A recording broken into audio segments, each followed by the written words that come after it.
Hi guys and welcome to my channel. My name's Caitlin and today I'm going to be painting a pot and a base for my work. As always, the first thing that I'm going to be doing is applying one coat of acrylic gesso primer to the pot and base. This is so that when I paint the base colour on, it will be more opaque and I will need less layers. It's going to be less work for me in the long run just by doing this one step. Whenever I'm painting my pots, I do like to put a piece of parchment paper underneath. This is just regular grease-proof paper from my kitchen. I usually keep the pieces of paper that I use from previous projects, so you'll usually see the same ones again and again in the videos. I don't like to throw them out, but I do this so that when I'm turning the pots, it doesn't scratch any of the paint off.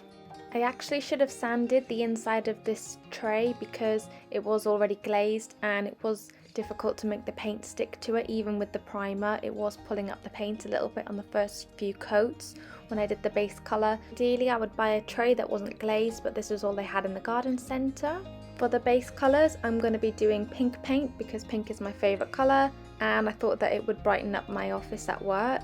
I work for the NHS and we recently moved into a new office and I took home the house plants while we were moving, and that was actually a couple of months ago now. My intention was to paint some pots, to repot them and bring them back into work, but they've literally been living in my house for about 2 or 3 months now, so it's time that I paint a pot and actually bring them back to work. I'm working with 2 different shades of pink, so the bottom of the pot and the bottom of the tray I'm doing in a slightly darker shade of pink, and then the top of the pot and the inside of the tray I'm going to do a lighter shade of pink. When I told my colleagues recently that I was attending a craft fair and selling scrunchies and hand-painted plant pots, they thought that the plant pot thing was very strange and quite funny. And I suppose it is quite funny and a strange thing to paint on plant pots, but I thought that I will paint them a nice pot and hopefully they will think it's nice. I only applied 1 coat of the paint on camera because I didn't want to show you layers and layers of paint because it's quite boring. But I actually did about 3 coats in total on the plant pot. In the inside of the tray I did about 4 coats because I did lift up a layer of that gesso when I originally painted it, so that one took about 4 coats. Applying the base colour is probably the most time consuming part about painting the pots because you have to paint one half of the pot, then wait for that to dry, then turn it upside down and paint the other half of the pot, and then just keep continuing as you apply the layers. I left my pots to dry overnight and then I drew on my design. I thought it would be quite funny to do a little hang in there poster style cat on the pot, and I thought it would be quite nice to draw my cat Clive. Everybody in the office knows my cat Clive. He actually came from one of the managers whose cat had kittens, so he's well known in the office and I just thought it would be quite funny. So Clive is fully grey except for he's got white stockings and little white gloves, and he's got a white bib and tip of his tail. I know this seems like a bit of a strange design to be doing for the NHS, a hang in there style poster, but this is completely aimed at my colleagues. This is not in any way aimed at patients. We aren't patient facing at all. It's just a joke for my colleagues. Anyone who's worked for the NHS or worked at a hospital will kind of understand. I'm sure a lot of people feel this in any job.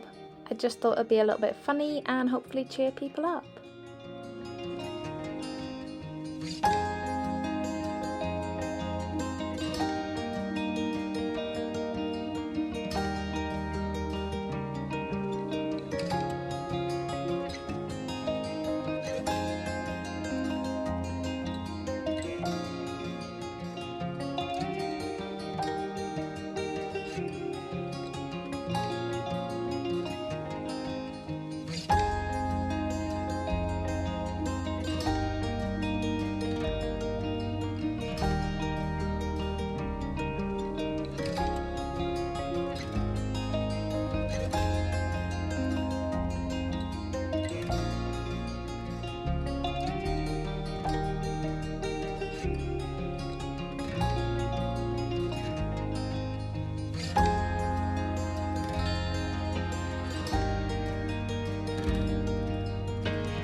Once I finished Clive, I just drew some rainbows on the rest of the pot using my Posca pens, and I know these aren't the classic rainbow colours.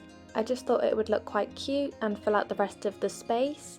And I actually added the rainbows onto the base as well around the outside, but I didn't film that as it was very difficult to get an angle to even draw them on without having the pot literally on my lap. So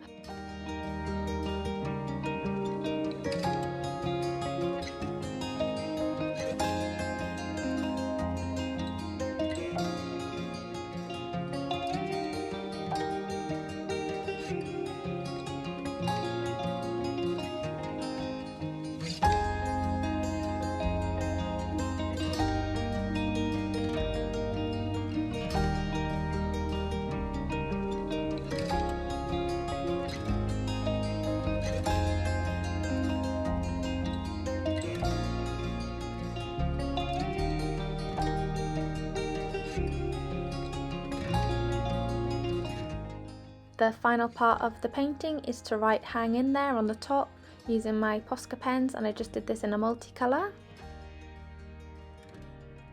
And here is how the pot looks before the varnish. I think it looks great. I think Clive looks great. I'm really happy with it.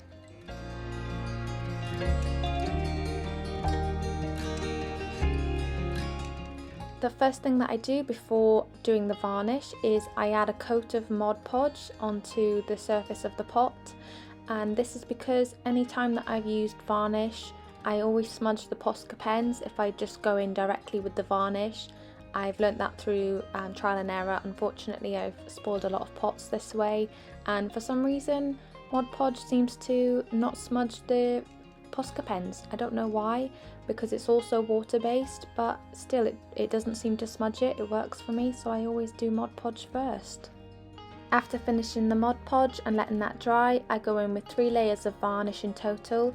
That means again painting one half of the pot, letting that dry, turning it upside down and painting the other half of the pot, and repeating that until I've got 3 coats. It's another lengthy process.